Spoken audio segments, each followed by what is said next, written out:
Do not forget to rate, comment, and subscribe. I might even put this in the front of my video. What's up, y'all? Justinxanxi, TheSeedsofXanxadu. Here we are, man, the end of the year, 2021. What a wild ride, dude. I wanted to get out one more video, especially this video, a Q&A, mainly because you guys have asked a lot of questions, and my bad, haven't been able to get back to you guys, or haven't gotten back to you guys. 2021 was wild. Give me a second, guys. I'm looking at something weird. Give me a second. Thought I was seeing something broken in my greenhouse. 2021 was a pretty wild ride for me. Took a mad personal L, and so a lot of the things that I did, especially when it came to YouTube, kind of just ceased. And so I apologize. I haven't been able to get back to a lot of you guys. So here we are. I'm gonna try to answer most of your guys' questions now. If I haven't answered them already, there's been several that I have answered. There's been several that just kind of slipped under my radar. All full disclosure, I've actually already answered these questions, but I wasn't recording. We actually might have to move inside because it's getting kind of windy out here. So yeah, I think we're going inside. We're gonna move this one indoors, y'all.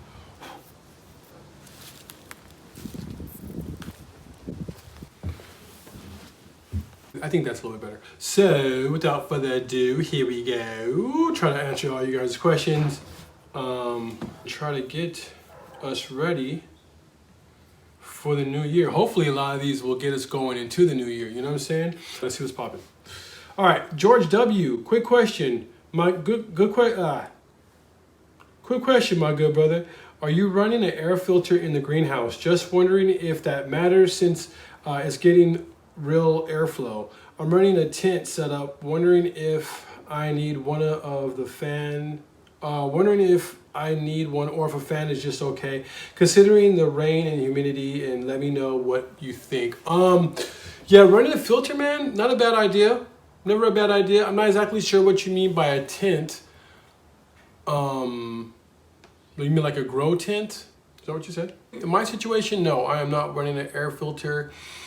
I don't really see how it wouldn't really do well in my situation. I could see that getting clogged up really fast, especially a air filter that I would think, I don't want to say it was worth it, because I mean, any little bit helps, you know what I'm saying? Yeah, but I don't think that they're necessarily needed. But if you do see that you're doing everything, you know, then go ahead and try one out. You know, and especially if it is that you're getting mold, especially in small spaces, it's easy, but then it's hard to get rid of mold because you got a small space, so it's easy to blow it out. You know, if worse comes to worse, you know, you can just move all your trays out and blow out the space, clean everything out, and then put it back in. But at the same time, if one thing gets, you know, infected, one tray gets infected, well, there's a good chance that everything gets infected. So you want to make sure that you're doing a couple different things, airflow or the lack thereof. Keep that in mind, you know what I'm saying? It gets weird, but play with everything, you know? And what I mean by that is, like, of course, airflow is very important. It seems like when I was in a smaller space, it was way more noticeable, the effect that airflow had in terms of me having my fans, especially the ways that I have my fan set up. So, you know, play with all that kind of stuff, especially if you're in a small space. Again, maybe don't put a fan on, see how that works for you. Meaning that a lot of times if you do get some kind of funk in one tray, a fan can actually now blow it off into other trays. You know what I'm saying? So if you get a bad tray, you know, maybe just take that tray out of the situation and see what happens there. But there's a couple different things, man, to play with.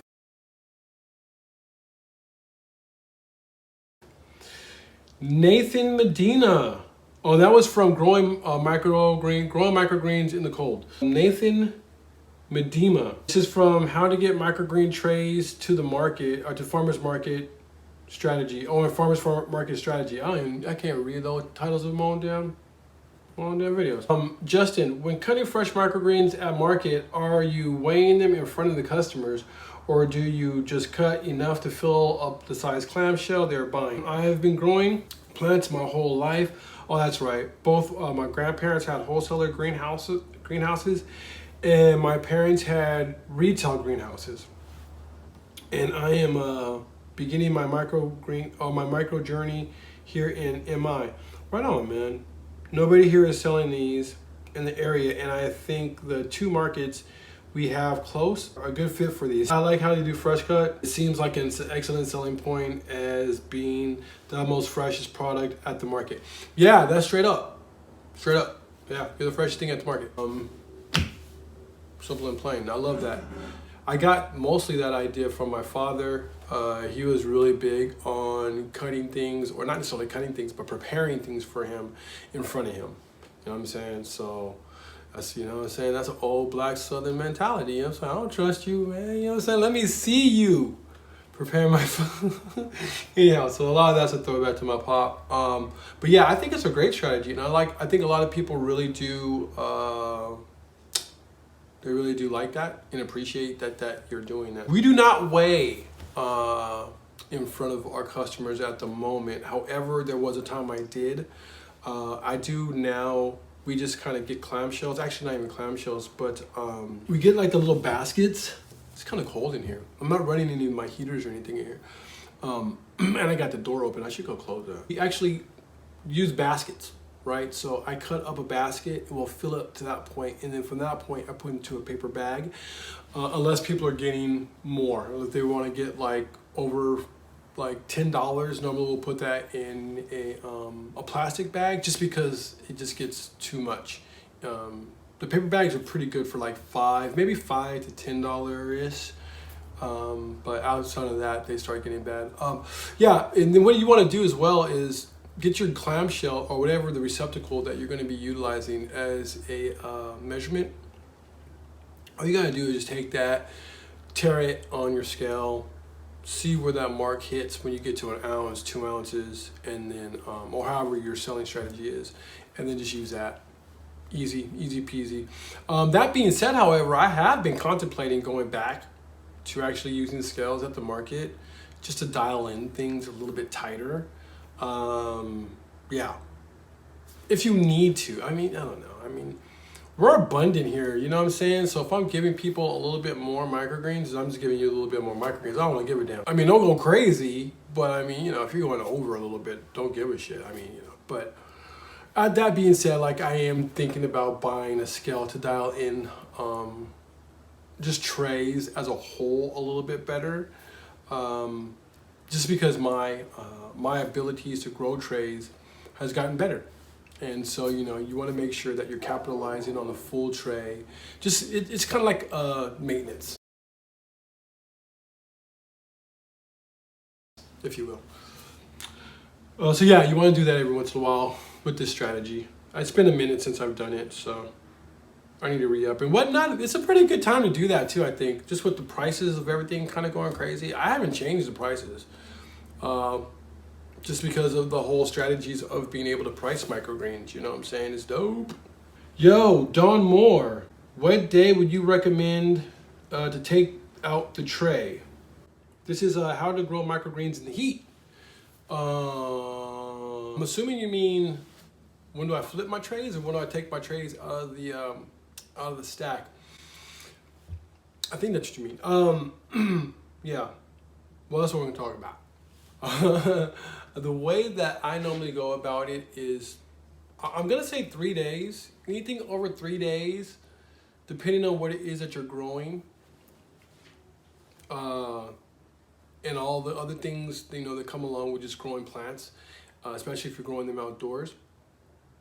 I give it right about 3 days. Anything over that, you're more than likely going to run into problems, or you want to separate your stack. You know, you want to unstack it a little bit and allow things to germinate that way if you see things are going over. A lot of it has to do with your heat. A lot of it has to do with, yeah, just your temperature. So yeah, that's what I kind of do. It's right about 3 days. And too, some of it's a way that, you know, they look. There's videos down there down below. There's videos down there where I show or you know, when I feel it's the best time to pull them out. At the same time, you kind of need to build that eye for yourself. But anyway, it's a good guide. It's somewhere down there. I'll figure out exactly what that video is and I'll put it somewhere. This is from Worst Nero. This is how to get certified to sell in farmers market. This video has been doing well, man. I've been seeing this video do pretty damn okay. A lot of you guys are getting involved in microgreens. I was kind of wondering after this whole rigmarole with, you know, 2020 and all this BS, you know, how microgreens were gonna fare. It's cool to see you guys still getting after it, man. Hell yeah.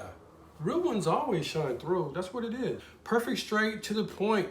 Fire, give me the flames. Much appreciated, brother. Much appreciate you too, for sure. Worst Nero. Arrow Villejo. This is from Overhead Watering Microgreens. You're a cool dude. I watch so much microgreens, but I did not subscribe on any other except you. Seriously. Peace. Thank you, man. When I was going through these, man, I did notice a lot of you guys are showing a lot of love, man. Thank you. Thank you. Yeah, that's what's up. All right, this is from J. Ace Viedo from my workflow video. And this is, glad I'm not the only one who sees the power of tomorrow in parentheses when it comes to planning out your workload. Yeah, man, for sure, dude. You're dealing with living organisms, man. You know, on a garden, a market garden, a farm, your day can never be done. Forever, every day, you can be working from sun up to sundown and beyond. So you have to, you know, be able to build out your system to a point to where you eventually get it to where it's just like clockwork, you know, and it's easy and you're not really spending a lot of time on specific tasks anymore. You know what I'm saying? You're building that into your system, and that's all your workflow. And honestly, man, that's what you need to be working towards. This couch is comfortable, y'all. You know what I'm saying? It's kind of hard for me to sit, you know, proper. When my body just tells me to slouch. But I got on my jacked up jacket. I'm gonna try to take this off. How's my hair? Getting vain in this whole YouTube game, yo. I look alright. Okay, my new favorite channel. Thanks for keeping it real. Yeah, man. Thank you, Ali Lewis. You know what, dude? That's peace, man. Got some laughs. Thumbs up, yeah. For Caesar Geraldo. Yeah, the straw pasteurization. Yeah, man. Don't do it like that. I'm gonna be 100 with y'all. Don't do it like that. That was something that I was playing with. And I probably should have made that actually announced. I feel like I said that in that video, but it's not worth it, especially on a burner that tall. Ugh, dude, it's just a mess. Don't do that. If anything, if you're going to use a burner and you want to actually sterilize your mushroom substrate, being it straw, and you want to do it, you know, from boiling, make sure your boiler is way lower. And then too, you can get cranes or some kind of a winch system built so that you can actually help get that stuff out, because it's kind of hard. I even had like a draining system on that one.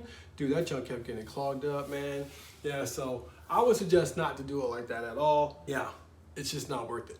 So don't do that. Love the videos, bro. Keep them coming. Right on, man. Ty Brown, peace. Overhead watering video. Brett Moore, I'm sorry. Hey, bud. Look at a cold style of hardwood ash or hydrated lime with the low magnesium. Saves gas heating during the hotter days. And he's talking about, again, the straw pasteurization. Yeah, man. You know, if you guys are down for the cold style of pasteurization, the only reason I didn't do that is because I don't know how to really go about the whole organic thing.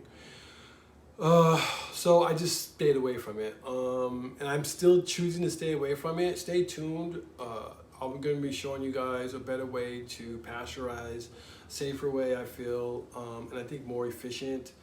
I'll be building up some stuff here pretty soon. My whole way of doing mushrooms is going to be changing here. So stay tuned for that, y'all. We might talk a little bit more about that in the video, because I think there's more people asking about mushroom stuff. Let me see here. Great video, bro. Tons of good information. You definitely have a new subscriber. Thanks, man. Eric, peace, man. Thank you, man. It means a lot, dude. You know what, man? Yo, when people show love, dude, that's just because that's just what they have to give. And that's 100, man. So thank you guys for that. But you know, I'm really these questions, man, about especially when I'm seeing them or comments coming up on certain videos, it's really dope, man. Listen, y'all, I got a book in the works, man, about how to sell microgreens. I wasn't really certain if, yeah, that was something people were interested in, you know what I mean? So let me know. Let me know, because it's pretty much done. I wrote it a while ago. I need to go back and revise it, but yeah, it's just been sitting on my computer. So I don't know, if you guys are into it, man, let me know. Love this video. I'm very impatient, so microgreens are perfect for me. Yes, this is coming from Cherry Nicole. They're perfect for me. ... I need instant gratification while I wait for my fruit trees to mature. Yeah, LOL. Right on, man. This is how to grow microgreens in the heat. Yep. That was one of the biggest reasons I kind of got into the microgreen game, to be honest with you, was space and speed. You learn a shitload, dude, on how to just run the rest of a garden. If you can handle a microgreen operation in terms of the intensity, like be able to keep up with that, and it's like no problem for you, for the most part, you can really run an intense farm or market garden. You know what I'm saying? Where you're focusing mainly like on lettuces or just fast turning crops. I love that. I love the speed, the flexibility of them, the whole bit, man. Oh, this is doing something.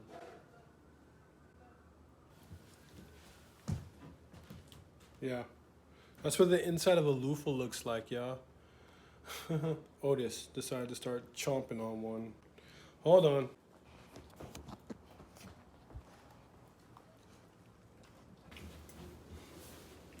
Pretty sure they taste pretty good. Yeah, all right. So this one's from Essence Homestead. From the heat rhizome grass, easiest way I've cleared a row. The question or the statement is, I said the statement, we're not on trial, man. I didn't clear deep enough of my Bermuda grass this year, and I am literally spending hours doing the section and just loosening deep and pulling out as much as I can to weaken it. I have raised beds though,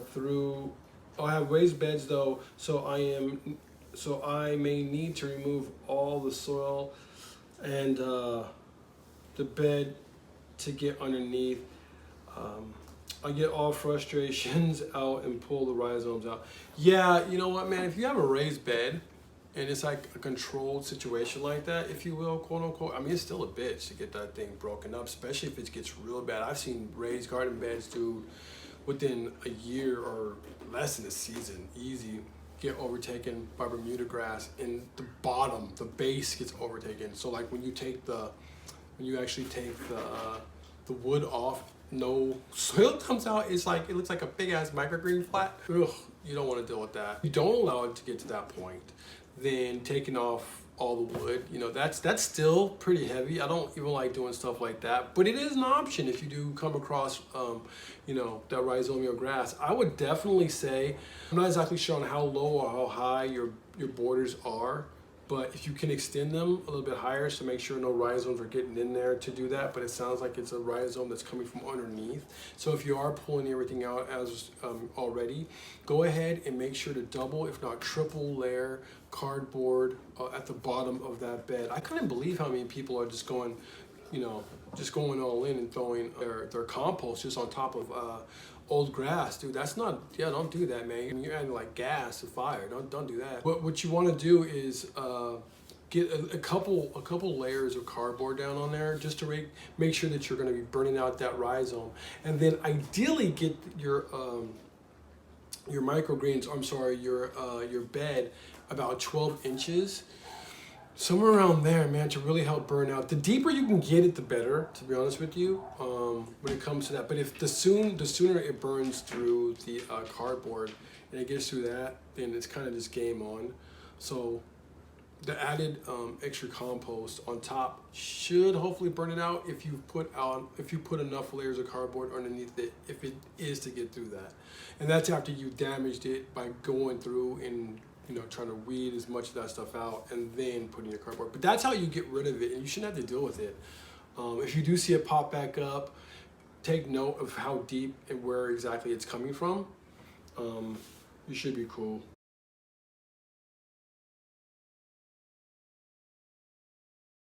Oh, for the my glove box / steel air box, how to make one of those. I'm not playing with that. Go back. Thank you. I'm gonna be redoing my whole still air box here pretty soon. Actually, all I'm gonna really be doing is taking that same still air box and flipping it. My man, are weirder things. How I handle aphids. And they're basically saying love dead aphids. Yeah, it's cool when they die. But at the same time, I mean, you can't blame them. It's just part of it, you know what I'm saying? This one is from CCNCOCC. Not sure how to spell your name or pronounce your name. This is how to improve germination in sunflower microgreens. Black oil sunflower greens are very nearly keto. That's what I've heard. I'm brand new to microgreens and I won't be growing them to sell, but I'll start with some sunflower as soon as my true leaf seed arrive. Good for you. Good, good, good. Thanks for the tips. You're welcome. I'm going to sprout them first so I can freeze some sprouted seeds for the winter birds. Okay, zone 5 to 6. And pop a few in the robber garden. Okay, in the containers per Robbie and Gray gardening easy way. Okay, way of doing things are dope. I'm all about doing shit easy. If I can grow for my own seeds, awesome. Thank you back, man. Right on. Oh word, I'm in Banning and I just got started growing microgreens. Right, I was pretty concerned about the heat. Yeah, it's a thing, man. You'll figure it out though. You'll figure it out throughout the course of years. I think how to grow microgreens in the heat, that's the video that you're watching this on. That video goes through a lot. If there's anything in particular or specific you guys want to know about growing in the heat, let me know and we'll dial it in. We'll dive real deep. I know a lot of times I kind of get general and I won't dive into the whys to a lot of things just because I'm trying to knock out a lot of stuff. But if you want to get specific, we can. And then of course there's consultations too. So this one comes from my Jimmy. Why I choose living trays versus prepackaged for sales at the farmer's market. Kind of paraphrasing the question. Forgive me. I shouldn't have a question but the comment. But being able to sell like living lettuces and stuff like that at the market, it's a pretty good idea. I've seen it done. I've never done it myself, but lettuce is a big deal at the market, man. So I can definitely see that doing well at certain markets, definitely. Whatever you believe in, dude, really at the market is gonna sell well. You just gotta keep believing in it. Blue Site. This is from How to Get Certified to Sell in Farmers Market. I'm only gonna do a couple more of these guys and then we're gonna shake. Just moved to LA, checked out the farmers markets and asked what it takes to sell here. I was surprised to see how much red tape I need to navigate through and start selling. How much did it cost to license inspections? Yo, that video tells you everything. Yeah, so look at that video. I'm not sure that you looked at that video, but it should answer everything in terms of my area. And that's another thing too, y'all. You guys see, I don't give a lot of specifics. I leave a lot of things just kind of general. I will start adding in what my costs are, I guess. And a lot of times it's because they're just kind of like my own renditions of things. So I'm just like, or things that I have laying around a lot of times, but that's neither here or there. Yeah, definitely just look at that video and get involved, man. Don't get caught up asking questions, you know what I'm saying? Just start making the phone calls. But you're on the right tip. You're here. This is from 11219TT. How to convert a carport into a greenhouse video. Are you worried about the greenhouse humidity damaging the wood framing at all? I'm converting my garage and worried about the humidity in wood. No, I'm not really worried about it at all. just definitely, you know, treat them with something. It should be fine. You are a great communicator, my friend. Thank you very much. This is from my friend Dennis Patterson Drums. Thank you, my friend. So much love, y'all. How can I connect with you on social media? This is from Ashwani Bhatti. You can get at me, man, on Instagram. Probably the easiest way. I do a lot of stuff on Instagram. I haven't really lately, but I do a lot of stuff on Instagram. I'm scared, y'all. Let me check. Cool. I'm telling you, man, this video does not want to be made. It has like stopped several times. I, for whatever reason, have not recorded for several times. Finishing the video and then like looking and seeing that I haven't been recording or some shit. Not too many questions, man. Just a lot of love, dude. So I gotta send it back. Thank you guys for everything. I hope you guys have an amazing 2020 and beyond. I'm sorry, 2020. Hope you guys have an amazing 2022 and beyond. All your New Year's resolutions, whatever, man. I'm gonna be 100 with you, dude. I'm not one that's big on New Year's resolutions at all. I believe in daily resolutions. So I think, you know, the New Year is a great way to start a lot of those resolutions for a new life. But every day is when that they have to be resolved, or you have to check in with those things every single day in order to make them work until they become habit, and then eventually they just, they're a part of you. So that's kind of how I get down, or at least do my best to get down. Stay prosperous, stay well, stay dope, stay amazing. We've made it this far, y'all. You know what I'm saying? We're gonna keep on chugging. We're gonna keep on getting at them. So do not forget to rate, comment, and subscribe. I might even put this in the front of my video because I'm constantly forgetting to do that. If you guys want to donate to the channel, there's a couple little links down below. I figure that's just the easiest way. Just hit me down right there. Also, man, drop more questions. What it is that you guys want to see? What you guys want to hear? Stay tuned. We're going to be getting back to a lot of just gardening basics, tying a lot of that in, tying in more microgreen business, and a lot of other things too, y'all. I got a lot of cool shit popping off right now, y'all. I'm really excited to show you guys. Yeah, a lot of really cool stuff popping. So 2020s, man, they've been a wild ride. Some good, some bad, man, but ultimately all good because we're still here. So I'm loving this. Peace, y'all. Otis is asleep. Good. Big up.